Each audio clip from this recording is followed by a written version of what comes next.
할렐루야. 조금은 끔찍한 그런 장면이지만 한번 화면을 통해서 또 죽어 있는 한 사람들의 모습을 좀 보았으면 좋겠습니다. 흔히 우리가 그 사극에서나 볼 수 있는 그런 그림들이죠. 그리고 저분들의 그 머리만 달아 있는 그 죽음의 처참한 모습들을 우리는 느껴볼 수가 있습니다. 이 그림을 보면서 이런 생각을 해볼 수가 있죠. 저분들은 도대체 무슨 잘못을 했기에 저렇게 죽임을 당했을까? 참으로 끔찍한 일이 아닐 수 없습니다. 만약에 저분들이 나의 아버지, 할아버지라면 어떨까라는 것이죠. 나의 동생 아니면 형님, 오빠라면 말입니다. 또 이런 생각도 한번 해볼 수가 있잖아요. 한평생을 살고 저런 아픔 없이 잘 죽을 수 있다면 또 얼마나 좋을까? 이런 생각도요. 여러분에게 물어보고 싶습니다. 여러분은 한평생 살아온 인생을 두고 잘 죽을 수 있다고 생각하십니까? 만약에 그동안 살아오면서 범죄했던 모든 일들이 낱낱이 다 발각이 되어서 그리고 드러난다면 혹시 여러분 우리도 저렇게 죽을 수도 있지 않을까? 이런 생각 해볼 수도 있죠. 나는 저와 같은 죽음은 결코 당하지 않을 거다. 이렇게 자신감이 있는가라는 것입니다. 하나의 이미지를 또 한번 보여주려고 합니다. 이번에는 십자가에서 처형당하는 그런 하나의 이미지죠. 사전에 보면, 그죠? 사전에 보면 십자가의 사형은 고대 로마인들이 범죄자들을 처형할 때 사용하던 도구다. 저렇게 사람을 죽였다. 이렇게 나와 있습니다. 십자가에 못 박는 형벌은요, 아스리아나 페르시아나 백성들의 반역을 방지하고 패배한 적을 조롱하기 위해서 사용되던 형틀입니다. 특히 흉악한 범죄자, 또 전쟁에서 포로로 잡은 적들의 시신을 말뚝에 건다든지 뾰족한 막대기에다가 몸을 꿰어가지고 그리고 사람들이 많이 다니는 도시 한복판에 세워두어서 경고로 삼기도 한다고 그러죠. 여기서부터 이제 유래가 된 겁니다. 사람을 십자가에 못 박아 죽이는 사형은요, 고대 세계에서는 가장 고통스럽고 치욕적인 잔인한 형벌이었습니다. 십자가형에 처해질 사람들은 자기가 달릴 그 십자가의 형구를 끌고 그리고 처형장을 향해 가야만 합니다. 그리고 대개는 처형장에 가기 전에 먼저 금속이라든지 뼈 조각이 박혀있는 가죽 채찍으로 매질을 당하죠. 처형장으로 가서는 옷이 벗겨지고 그리고 자신이 지고 간 그 막대기에 손이나 손목을 밧줄로 묶고 또 못으로 박기도 하고 그럽니다. 그 외에 이제 먼저 가져갔던 그 형틀 중에 세로로 되어 있는 막대를 세우고 그리고 몸을 묶었던 그것을 가로로 붙인 다음에 못을 박든지 아니면 묶든지 이렇게 해서 세워놓습니다. 그리고 머리 위에는 죄목을 붙입니다. 그 사람의 범죄한 내용을 붙여놓기도 하고 그러죠. 십자가에 달린 사람들의 고통은 어느 정도일까요? 십자가 형틀로 죽어간 사람들의 고통은 어느 정도일까? 내용을 보면 이렇게 되어 있더라고요. 매질과 못질을 먼저 감당을 해야 된다. 그리고 십자가에 못 박혀서 세워지면 그 세워진 상태에 자신의 몸무게만큼이나 그 몸무게의 무게가 밑으로 자꾸만 내려오기 때문에 처지기 때문에 너무너무 고통스럽다고 그러죠. 죽을 때까지 십자가에 달려 있어야 합니다. 그러니까 햇빛에 완전히 노출되기도 하죠. 하루 만에 죽는 것도 아니고 어떤 사람은 일주일, 어떤 사람은 보름씩 걸린다고 그러죠. 햇빛에 그대로 노출되어 있다 보니까 출혈이 있고 질식하기도 하고 탈진도 오고 심장에 이상이 오고 고열에 시달리기도 하고 또 경련이 생기고 갈증이 나오고 허기 따위, 그러니까 이런 것들과 함께 싸우면서 죽을 때까지 그곳에 있어야 되는 것입니다. 그러니까 며칠씩 걸릴 수도 있다는 것이죠. 정말 끔찍한 그런 고통입니다. 그래서 어떤 경우에는요, 죽음을 재촉하기 위해서 곤봉 같은 것으로 오히려 다리뼈를 부러뜨려서 일찍 죽게 만드는 경우도 있다고 그러죠. 그런가 하면 반대로 그 엉덩이 부분에다가 받침대를 세워가지고 몸무게가 밑으로 내려오는 걸 약간 줄여서 긴 시간 동안, 오랜 시간 동안 처참하게 그렇게 죽어가도록 만들기도 한다고 합니다. 사망한 다음에 바로 십자가에서 시체를 내리는 게 아니라 며칠 동안 그냥 그곳에 묶어두어서 썩게 만들면 새들이 와서, 독수리 같은 것들이 와서 쪼아 먹게 만들기도 한다고 그러죠. 얼마나 끔찍한 모습으로 변해버릴까. 그래서 이렇게 십자가의 끔찍한 모습을 공공장소에 달아놓고 사람들이 다시는 이런 죄를 저지르지 못하도록 경고용으로 사용되었다는 것입니다. 사랑하는 성도 여러분, 만약에 이런 끔찍한 십자가의 사용을 여러분들이 당한다면 어떨까요? 만약에 내가 당한다면 어떨까? 억울한 생각이 들까요? 아니면 내가 살아온 삶을 돌아보니 그래, 죄가 너무 많아서 나는 저렇게 죽을 수밖에 없어, 이렇게 순응하면서 죽어갈 수 있습니까? 오늘 이 본문에는 예수님이 이런 십자가 사형을 당하는 장면을 자세하게 기록하고 있죠. 아주 극악무도한 죄인으로 낙인이 찍혀서 말입니다. 자, 오늘 말씀 속으로 들어가 볼까요? 그 당시 유대 사회의 사형 판결은 로마의 총독만이 내릴 수 있습니다. 로마 총독이었던 빌라도는 십자가에 못 박으라는 사형 언도를 내렸습니다. 사형 언도를 내리는 죄목은 유대인의 왕 예수였습니다. 예수님이 로마 통치에 위협이 된다는 정치적인 이유로 사형 언도를 내린 거죠. 예수님의 십자가형은 그 당시 로마의 절차를 따랐습니다. 빌라도의 사형 언도가 내려지자 군인들이 이제 사형 집행을 위해서 관정 안으로 끌고 들어갔습니다. 그리고는 예수님의 옷을 벗기고, 그의 죄목이 유대인의 왕이니까 왕들이 입는 홍포를 입혀놓고 머리에는 가시관을 엮어서 꾹 눌러버렸지요. 씌웠습니다. 그리고 갈대를 오른손에 들게 했습니다. 그 다음에 병사들은 그렇게 예수님을 만들어 놓고 그 앞에 가서 조롱하기 시작했습니다. 무릎을 꿇고 희롱의 말로 외치기 시작했죠. 유대인의 왕이여 평안할지어다. 어떤 병사는 예수님에게 막 침을 뱉었습니다. 어떤 병사는 예수님이 들고 있는 갈대를 빼앗아서 머리를 때리기도 했지요. 한동안 이렇게 조롱을 하기도 하고 다시 홍포를 벗기고, 그리고 이제 예수님의 옷을 입혀서 밖으로 끌고 나갔습니다. 사형을 집행하기 위해서 사형 집행 장소로 끌고 간 것입니다. 이제 예수님이 사형당할 십자가 그 형틀을 지고 사형장인 골고다를 향해서 걷기 시작했습니다. 약 2km 정도 되는 길입니다. 가다가 무거워서 쓰러지면 다시 예수님을 이렇게 세워가지고 십자가를 지게 하고, 그래서 너무 무겁고 지쳐서 발걸음이 느려지면 채찍질을 가해서 재촉을 하기도 하고, 이러면서 이제 골고다까지 끌고 간 것입니다. 골고다에 도착한 다음에 군인들은 예수님의 옷을 벗겼습니다. 십자가에 달기 위해서 못질을 했습니다. 손과 발에 쾅쾅 못이 박혔고 피가 솟구치기 시작했죠.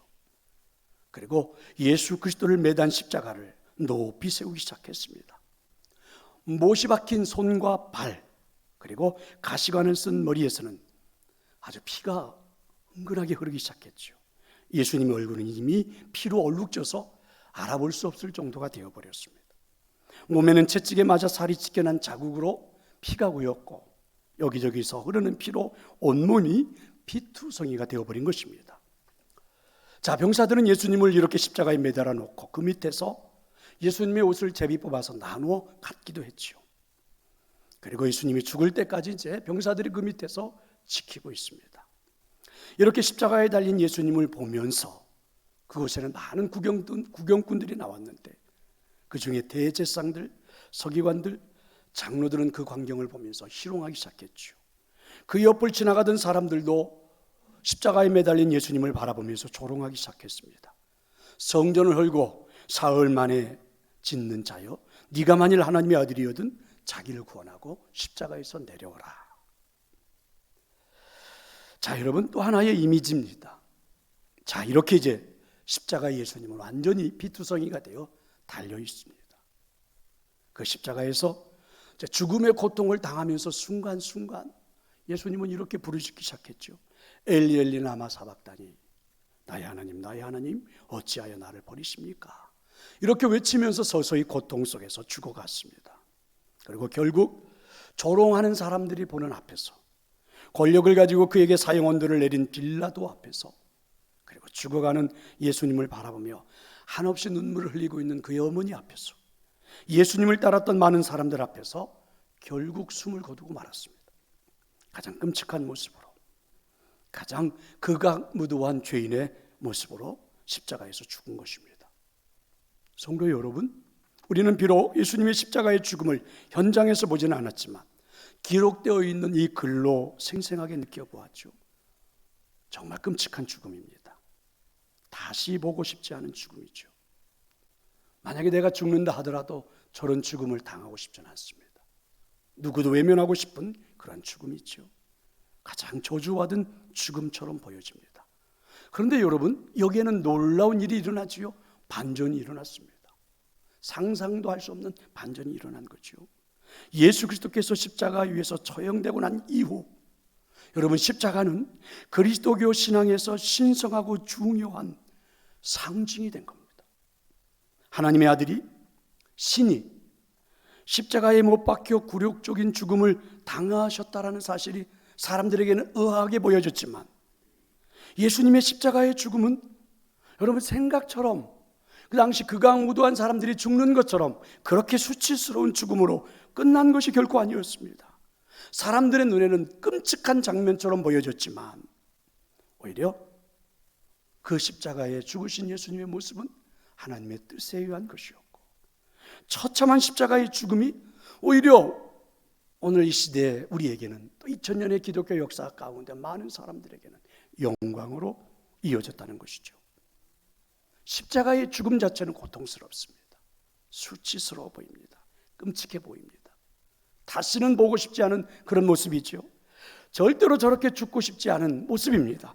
그런데 십자가가 많은 사람들에게는요, 이상하지요. 예수님의 죽음 이후부터는 전혀 다른 모습으로 보이기 시작했습니다. 더 이상한 것은 사람들이 이렇게 말하죠. 나도 기꺼이 십자가를 지고 죽겠다. 이렇게 사람들이 생겨날 정도가 된 것입니다. 이렇게 예수님의 십자가 자체 안에는, 예수님의 십자가상에서의 죽음 그 의미 자체는 이미 승리가 내포되어 있었던 것이죠. 복음서, 마태, 마가, 누가, 요한복음, 복음서에 기록된 예수님의 십자가 죽음에 관한 내용들을 보면, 그죠?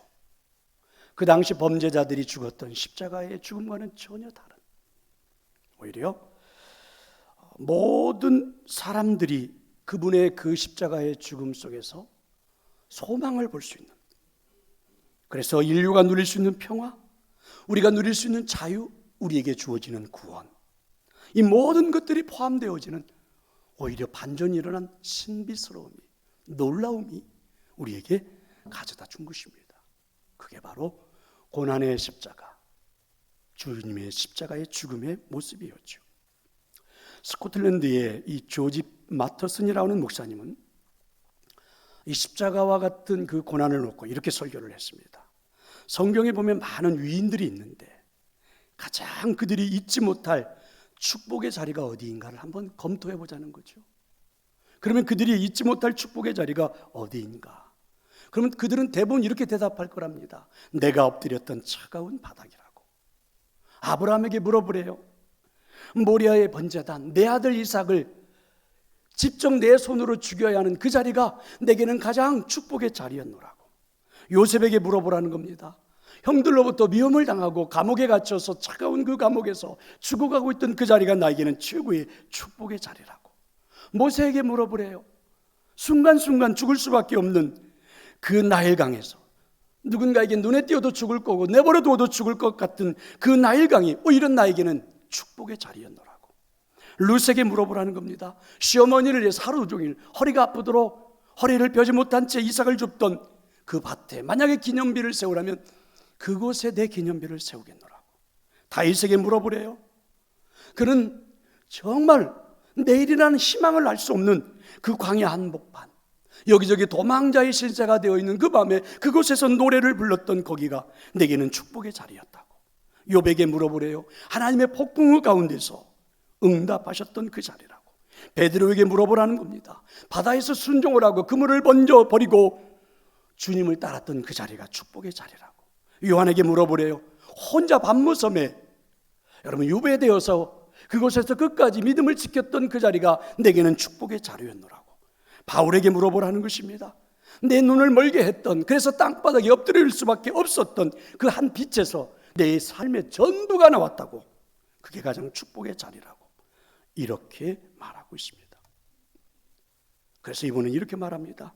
그대의 외롭고 괴독하고 고난의 시간이 왕관으로 반드시 바뀔 거다.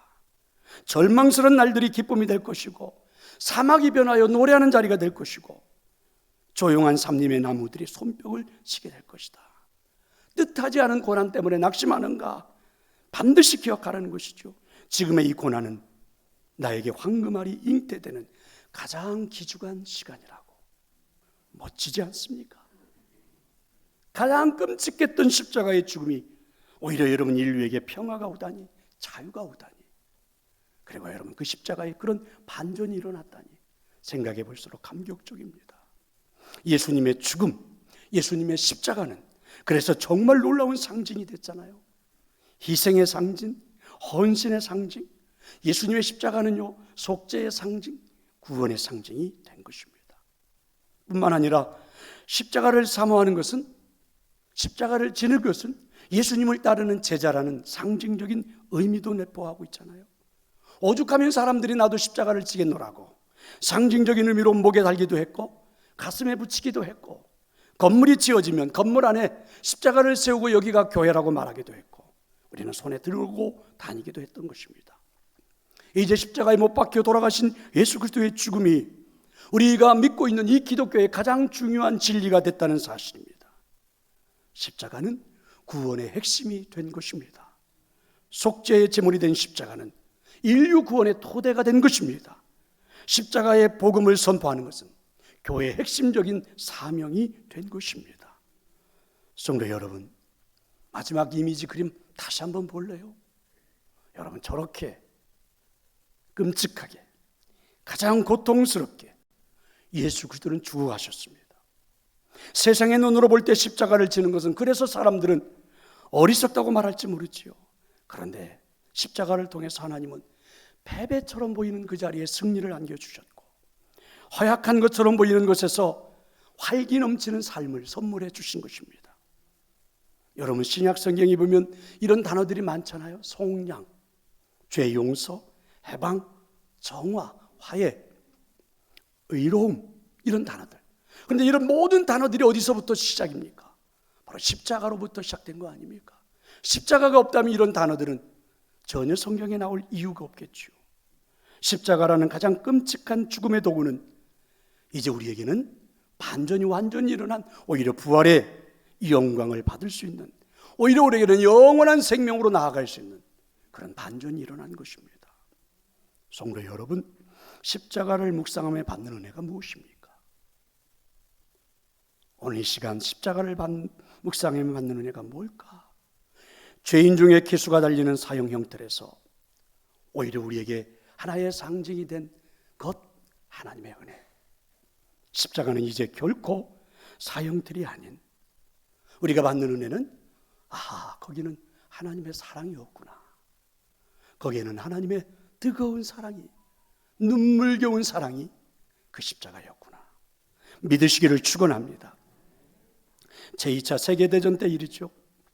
로젠베그라는 유대인 가족이 독일의 강제 수용소로 붙잡혀 들어갔습니다. 아버지, 어머니 두 아들하고요. 수용소 생활이 시작됐는데, 그런데 그 중에 작은 아들이 태어나자마자 조금은 신체에 장애가 있었습니다.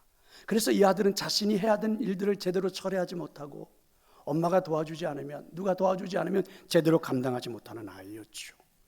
그런데 독일 군들은 남녀노소를 불문하고 노동력이 있는 사람들만 살려두고, 일할 수 없도록 약해진다든지 또 일할 수 없는 병이 생긴다든지 그러면 독가스실로 끌고 가서 그냥 죽여버렸죠.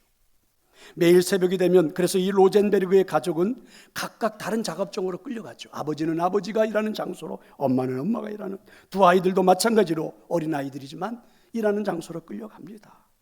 부모는 이 어린 아들, 특별히 둘째 아들에 대한 염려로 하루하루를 보내는 게 마치 지옥 같습니다. 우리 둘째 아들이 어떻게 될까? 일도 제대로 못하는 내 둘째 아들, 이 작은 아들이 혹시 독가스실로 끌려가 죽지는 않을까? 늘 걱정 때문입니다. 그래서 부모들은 저녁에 다시 이 막사로 돌아오면 제일 먼저 하는 일이 그 아들을 찾는 일이었습니다. 아들이 살아있는지를 확인하는 일이었죠. 그런데 어느 날 아빠가 지친 몸을 이끌고 하루 일과를 마치고 막사로 돌아와 보니까 글쎄 큰아들이 한쪽 구석에서 울고 있습니다. 둘째 아들, 작은 아들이 보이지 않아요. 큰아들이 엉엉 울면서 말합니다. 아빠, 동생이 더 이상 일할 수가 없어서 독일군이 독가스를 실로 끌고 갔습니다. 억장이 무너지는 순간이었죠.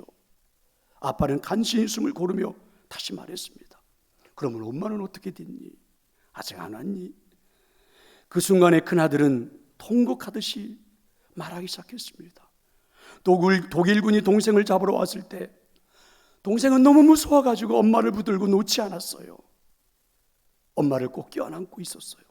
이때 엄마는 동생을 꼭 껴안으며 함께 가자고 했습니다. 그래, 함께 가자. 아들아, 함께 가자. 엄마는 끝까지 너와 함께 있겠다. 그리고 엄마는 작은 아들과 함께 독가스 실로 끌려갔다는 겁니다. 성도 여러분, 어머니의 사랑은 참 위대하지요. 그 어머니의 사랑과 똑같은 사랑이 십자가에 계시된 것입니다. 십자가에 그 주님의 죽음은 바로 이런 하나님의 사랑이 계시되어 있는 모습이죠. 저와 여러분이 죽어야 하는 자리입니다. 죽어도 그렇게 끔찍하게 죽어야 되는 자리죠. 그런데 여러분, 거기에 주님이 함께 하신 겁니다. 주님이 끌려와 함께 돌아가신 겁니다. 그게 바로 십자가입니다. 그게 바로 하나님의 사랑입니다. 성도 여러분, 고린도전서 1장 18절에는 이런 말씀이 있지요. 십자가의 도가 멸망하는 자들에게는 미련한 것이지만 구원을 받는 우리에게는 하나님의 능력이라. 여러분에게 십자가는 구원을 받는 하나님의 은혜로 여겨집니까? 아니면 미련한 것으로 보입니까? 십자가가 하나님의 은혜로 저는 여러분의 가슴을 뜨겁게 만들기를 축원합니다. 그리고 나도 기꺼이 그 십자가를 사랑하며 감당하겠노라고 결단할 수 있었으면 좋겠습니다.